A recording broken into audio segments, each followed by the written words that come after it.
What up, guys? It's boy, Mr. Downtown Ray Melo, and you're listening to the Entertainment Report on iHeartRadio, live from Dubai for Friday, October 12th, 2018, delivering some major stories and trends going on in the world of entertainment and beyond. You can follow the show on Facebook, Twitter, or Instagram. Facebook.com/The Entertainment Report with Ray Melo, that's RAYMELO, on Twitter at The Enter Report, or on Instagram at The Entertainment Report. You can listen to the show anytime you want on iHeartRadio. Just go to iHeart.com or your iHeart phone app, search for The Entertainment Report, and it'll take you to the page. Filmmaker Ryan Coogler is set to return to the Marvel Cinematic Universe to write and direct Black Panther 2. Coogler is said to have closed a deal to helm the sequel after his first Black Panther entry starring Chadwick Boseman in the titular role earned $1.3 billion worldwide, noted the Hollywood Reporter citing sources. Variety also confirmed through sources that Coogler will once again be sitting in the director's chair. No release date or plot details have been announced regarding Black Panther 2. Marvel and Disney have yet to officially announce any future films beyond Avengers 4, which will be released on May 3rd, and Spider-Man Far From Home, which will be released on July 5th. Coogler is expected to begin production in either late 2019 or early 2020. He is the executive producer behind Creed 2, which will be released on November 21st, and is also producing an upcoming sequel to Space Jam featuring NBA star LeBron James. Samuel L. Jackson forms a villainous team with James McAvoy to take on Bruce Willis in the latest trailer for director M. Night Shyamalan's upcoming crossover thriller Glass. The clip released Thursday features Jackson's Elijah Price, a.k.a. Mr. Glass, being joined by Willis' superpower David Dunn and McAvoy's demented beast inside a mental hospital. A doctor portrayed by Sarah Paulson hopes to treat the three men by proving to them that they do not possess superpowers. Mr. Glass then sets his plan into motion to prove that superpowers do exist when he recruits the beast to break out of the hospital, leading up to an epic confrontation with Dunn. Mr. Glass says to the beast, "I need your abilities to get us all out of here, to show the world we exist." That sounds like the bad guys teaming up. Glass is set to arrive in theaters on January 18th, 2009. January 18th, 2019. The film will work as both a sequel to Unbreakable and Split, both directed by Shyamalan. Dwayne Johnson has posted on Instagram the first photo of Idris Elba in Universal's upcoming Fast and Furious spin-off titled Hobbs and Shaw. The photo released by Johnson on Thursday features Elba in tactical gear holding up a firearm as he leads a group of armed men through a building. A woman can be seen on the floor in the background. Elba is said to be featured in Hobbs and Shaw as the main villain. The film, from director David Leitch, stars Johnson and Jason Statham reprising their Fast and Furious franchise roles as Luke Hobbs and Deckard Shaw. Johnson said alongside the photo, "I've learned a long time ago when I was a very sinful, eyebrow-raising villainous man in the crazy world of pro wrestling that heroes are only as great as their greatest villains." He continued, "Pleasure to introduce the man himself at Idris Elba. We brought in to our Fast and Furious franchise to wreak havoc and hell and mayhem on our heroes Hobbs and Shaw," before noting that Elba's character is named Brixton. Hobbs and Shaw is set to arrive in theaters on July 26, 2019. Johnson recently posted a behind-the-scenes photo from the set of the film featuring himself staring down at Statham. Walt Disney Studios released a teaser trailer for its upcoming live-action remake of the anime movie musical Aladdin. The 90-second clip has got more than 2 million views since it was posted Friday. An instrumental version of Arabian Nights plays as the camera pans over a desert through the ancient fictional city of Agrabah and back to an isolated cave with the lion's face that says only one may enter here, the diamond in the rough. The titular hero, played by Mena Massoud, is first shown in a silhouette as the opening of the cave, which is revealed to contain mountains of treasure. A slower rendition of Ain't Never Had a Friend Like Me plays in the background. The clip ends with Aladdin picking up the lamp. Set for theatrical release on May 24th, the movie is directed by Guy Ritchie. The synopsis reads, Aladdin is the exciting tale of the charming stray rat Aladdin, the courageous and self-determined Princess Jasmine, and the genie who may be the key to their future. Naomi Scott plays Jasmine, and Will Smith plays the genie. Showtime says it has ordered a second season of Kidding. It's comedy featuring Jim Carrey as the star of a children's television program who is trying to cope with a stressful personal life. Cara Delevigne, the president of programming for Showtime's network, said in a statement, Kidding has established itself as one of the most endearing and inventive shows on television. I feel like I have been watching Mr. Pickles my whole life, and I look forward to being entranced by his unique blend of hilarity and heartbreak in Season 2. Season 1 is to wrap up November 11th on the cable network. Created by David Holstein, the show co-stars Frank Langella, Catherine Keener, Judy Greer, Cole Allen, and Juliette Morris. Holstein tweeted, "Thank you for watching our show. See you next year." American Horror Story and Scream Queens actress Emma Roberts will star in spinning out a 10-episode drama for Netflix. Roberts will play competitive single skater Kate Baker, who is recovering from a disastrous fall. A press release from the streaming service says when Kate seizes an opportunity to continue her career as a pair skater with a talented bad boy partner, she risks exposing a fiercely kept secret that could unravel her entire life. On and off the ice, Kate and her new partner will face daunting odds, injury to body and soul, financial sacrifice, and even potential mental breakdown on their way to realize their Olympic dream. No other casting has been announced yet.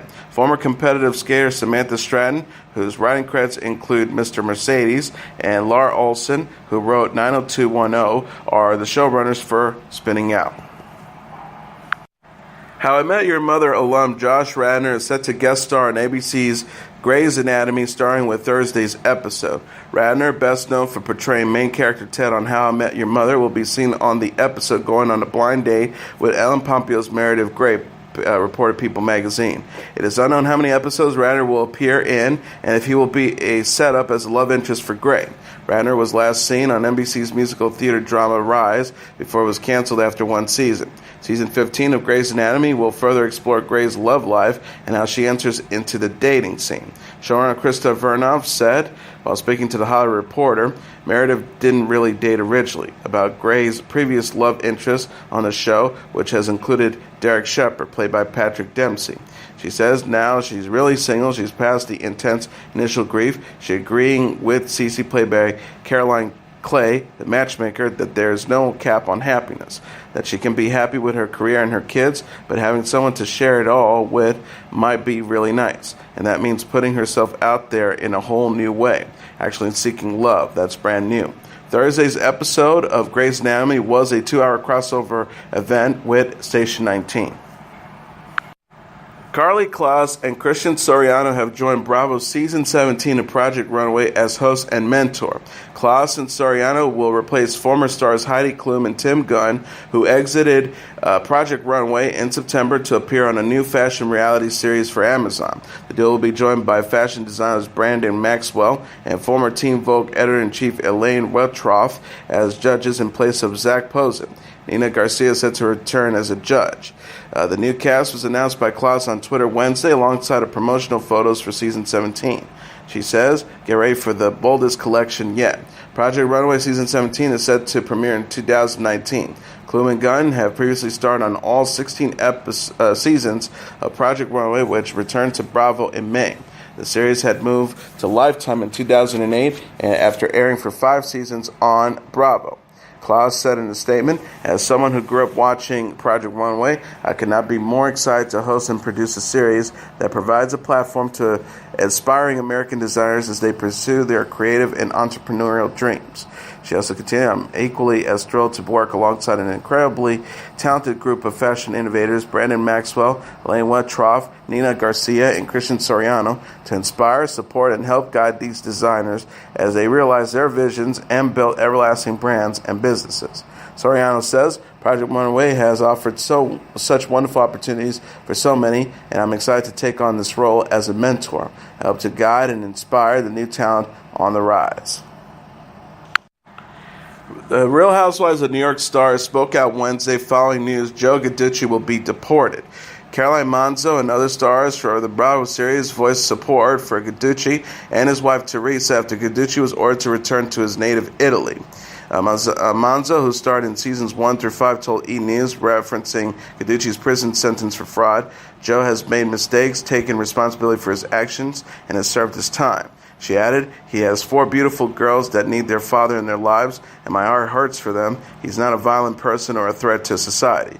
I'm not quite sure how his mistakes warrant such harsh punishment. People reported Wednesday that Giudice, whose parents have 4 daughters with Teresa, will be deported to Italy at the end of his prison sentence. Giudice is due to go free in 2019, has 30 days to appeal the judge's decision.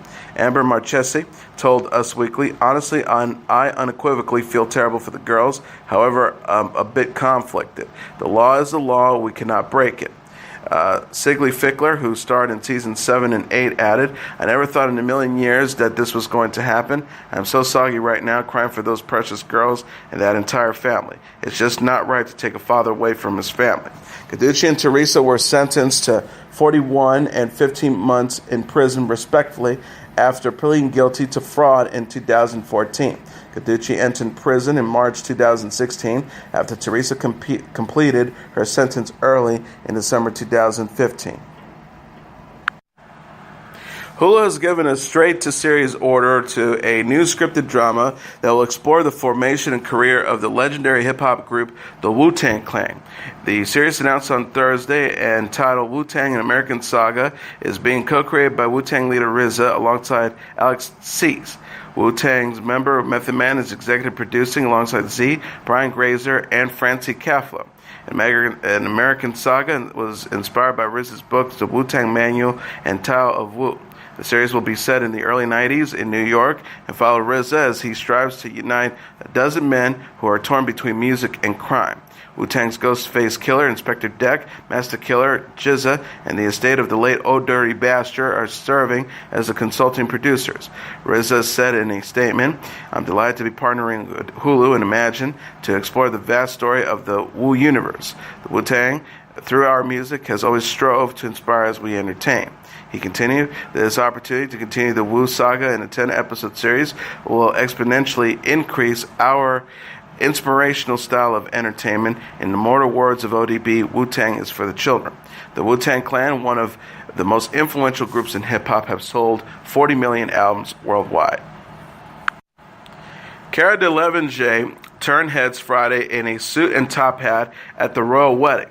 The 26-year-old British model and actress broke tradition with the tailored look at Princess Eugenie and Jack Brooksbank's nuptials in England. Delevingne was all smiles in a black suit and cummerbund as she arrived at the wedding with journalist Derek Blasberg. The dress code had instructed women to wear a day dress with hat, according to Vanity Fair. One fan tweeted in response, I'm in awe of Cara Delevingne's outfit. Another added, Cara Delevingne is wearing a top hat and tail. This is everything I didn't know I needed. #royal wedding. Eugenie and Brooksbank tied the knot at St. George's Chapel at Windsor Castle. Delevingne's sister, model Poppy Delevingne, model Kate Moss, and Naomi Campbell, and actress Demi Moore were among the other celebrities in attendance. Eugenie, the younger daughter of Prince Andrew, the Duke of York, and Sarah Ferguson, the Duchess of York, wore a gown with the fitted bow ties and pleated skirt. Her sister, Princess Beatrice, served as the maid of honor at the wedding. Delevingne is known for her modeling work with Burberry and Chanel. She also starred in the movies Paper Town, Suicide Squad, and Valerian in the City of a Thousand Planets. It will next appear in London Fields with Amber Heard. Bryan Adams is sorry for his remarks about his marriage to Mandy Moore. The 43-year-old singer apologized Thursday after slamming Moore on Twitter following her comments about their divorce in a new interview. Adams wrote, I apologize for my remarks. I was trying to be funny, but I have and always will choose to remember the amazing moments. He added, isn't it classy or okay to lessen what was? I'm happy for everyone and doing my best. In addition, Adams thanked celebrity blogger Perez Hilton for apologizing for causing any unintentional pain. Hilton has tweeted about Moore's initial remarks, leading to Adams' response to the actress online. Adams said, thank you for taking the high road, Perez. Wish you and your fam well. Adams and Moore split in January 2015 after nearly 6 years of marriage. Adams likened the actress to the spiritual equivalent of a soggy piece of cardboard in a series of tweets Wednesday. He wrote of the marriage, she didn't like the Melvins or Blade Runner, Doomed from the start? If only I could remember the start, LOL. Moore said in the November issue of Glamour that she felt spiritually and fundamentally stuck leading up to her split from Adams. The This Is Us star said, I didn't choose the right person. Britney Spears teased huge news to come on Friday's episode of The Ellen DeGeneres Show. The 36-year-old singer made a surprise appearance on the talk show to hint at a big announcement for this month. She told host Ellen DeGeneres, I actually have a huge announcement to make. My announcement is actually that I have an announcement. Spears says that she will share the news later this month. She will make the announcement in a video on DeGeneres' YouTube channel. The star says, I can't announce the announcement until October 18th. Spears confirmed in May she is working on a new album, but told people the project is a big secret. She shared a photo the next month of herself on set with two of her dancers. The singer wrote, it's been a way too long since I've seen these boys. Had an amazing time on the set, adding winking apples and high heel emojis. Spears released her 9th studio album, Glory, in August 2016. She completed her Piece of Me tour in September after concluding her Las Vegas residency at the Axis at Planet Hollywood in December 2017. Spears' former Mickey Mouse Club co-star Ryan Gosling also appeared Friday on the Ellen DeGeneres Show. He recalled his time on the show with Spears and Christina Aguilera. The actor said, I remember when we first got to the Mickey Mouse Club, they had all the kids perform from one another. It was Christina Aguilera, then Britney performed, and I remember thinking, okay, so they are freakishly talented. Rock icon Ozzy Osbourne has announced he is postponing the last 4 dates of his concert tour as he must undergo surgery to treat an infection in his hand. Osbourne said in a statement on his website, I'm so bummed about canceling these shows. The tour has been going great, and we were really looking forward to these last few gigs. We're hoping everyone will be patient, and we'll look forward to seeing them at the shows next year.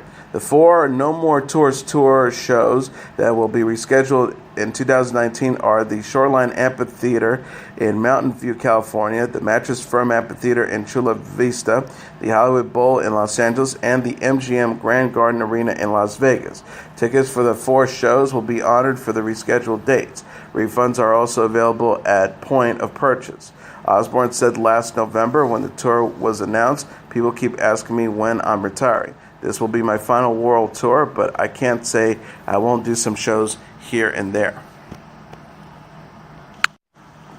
Charli XCX makes references to various films and music stars of the 90s in her new music video for 1999 featuring Troye Sivan. The clip, released Thursday, features the singer taking a lift before she is transported to the 1990s. Pop culture references on display include Charli XCX reenacting scenes from Titanic, a Skechers commercial, American Beauty, and The Matrix, along with dressing up as Steve Jobs, Rose McGowan, Left Eye from TLC, and as a member of the Spice Girls, among others. Sivan, meanwhile, is seen as members of the Backstreet Boys, Eminem, Marilyn Manson, and Justin Timberlake. Charli XCX sings during the chorus, I just want to go back to 1999. Charli XCX just finished touring with Taylor Swift as one of the opening acts of her Reputation Stadium tour. The British pop group Little Mix have returned with the new single titled Woman Like Me featuring Nicki Minaj that will appear on their upcoming 5th studio album. Little Mix consists of members Perry Edwards, Jesse Nelson, Lee Ann Pinnock, and Jade Thirlwall released the reggae-infused track Thursday alongside a lyric video. Little Mix sings, I can tell you're shy, and I think you're so sweet, spending every night under the covers, and still I wonder, could you fall for a woman like me? An official music video featuring Minaj is also set to be released alongside a music video for the song titled Strip, MTV reported.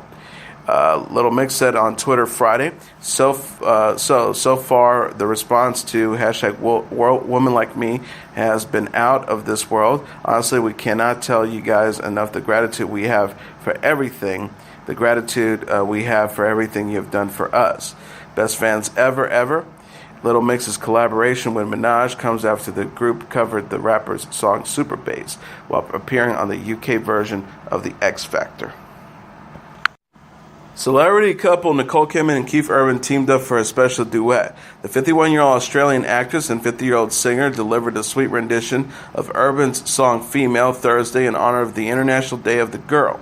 Kidman shared a video of the moment on Instagram. She says the clip was filmed by her two daughters with Urban, 10-year-old Sunny and 7-year-old Faith. The star captioned the post to honor International #Day of the Girl, filmed by Sunday and Faith at Keith Urban. Female appears on Urban's most recent album, Graffiti You, which debuted in April.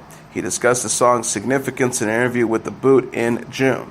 The star says, "It just hit me as a father of young girls, as a father and also as a husband. I recorded it for my wife as well as for my daughters, and also for my mom and for all the women in my life." He added, "It's a song of hope and of what we want for our girls and for all women. It was so important for me to have that message of there, and that's why I wanted to record the song." Kidman and Urban celebrated their 12th wedding anniversary in June. Urban marked the occasion by dedicating a post to the actress on Instagram. He wrote, "12 years of celestial, synergized soul dancing. Happy anniversary, baby girl. I love you so much." And now let's take a look at what happened on this date in entertainment history. On this date in 1997, John Denver dies in an aircraft accident. To those who bought records like Rocky Mountain High and Taking Me Home, Country Roads by millions in the 1970s, John Denver was much more than just a great songwriter and performer. With his oversized glasses, bow haircut, and down vest, he was an unlikely fashion icon. With his vocals, environmentalism, he was the living embodiment of an outdoorsy lifestyle that many 20-some baby boomers would adapt as their own during the me decade. There never was, and there will probably never will be, a star quite like John Denver, who died on this date in 1997 when his experimental amateur aircraft crashed into the Monterey Bay on the California coast. Born Henry John Duschendorf Jr. in 1943, not in the mountains of Colorado but in Roswell, New Mexico, John Denver rose to fame as a recording artist in 1971 when Take Me Home, Country Roads rose all the way to number 2 on the Billboard pop charts. In fact, Denver had already had a share of a number 1 hit as the writer of Leaving on a Jet Plane, a chart topper for Peter, Paul, and Mary in 1969. But it was his 1971 breakout as a performer of his own materials that made him a household name. Over the course of the 1970s, John Denver earned 5 more top 10 singles, including the number 1 hits Sunshine on My Shoulders, 1974, Annie's Song, 1974, Thank God I'm a Country Boy, 1975, and I'm Sorry, 1975. Even more impressive, he released an astonishing 11 albums that were certified platinum by the Recording Industry of Academy of Americans, making him one of the most successful recording artists of the 70s and launching him into a successful career in film and television as well. By the 1990s, Denver was still a popular touring musician, though he was no longer recording new material with significant commercial success. Over the course of his career, he had become an accomplished private pilot with more than 2,700 hours on various single and multi-engine aircraft, with both an instrument and a Learjet rating. On October 12, 1997, however, he was flying an aircraft with which he was relatively unfamiliar and which he had previously experienced control problems, according to a later investigation by the National Transportation Safety Board. At approximately 5:30 p.m. local time, after a smooth takeoff from the Pacific Grove airfield and under ideal flying conditions, Denver had apparently lost control of his long, easy aircraft several hundred feet over Monterey Bay, leading to the fatal crash. A movie star and political activism, as well as a musician, John Denver was one of the biggest stars of his generation and is credited by the Recording Industry Association of America with selling more than 32 million albums in the United States alone.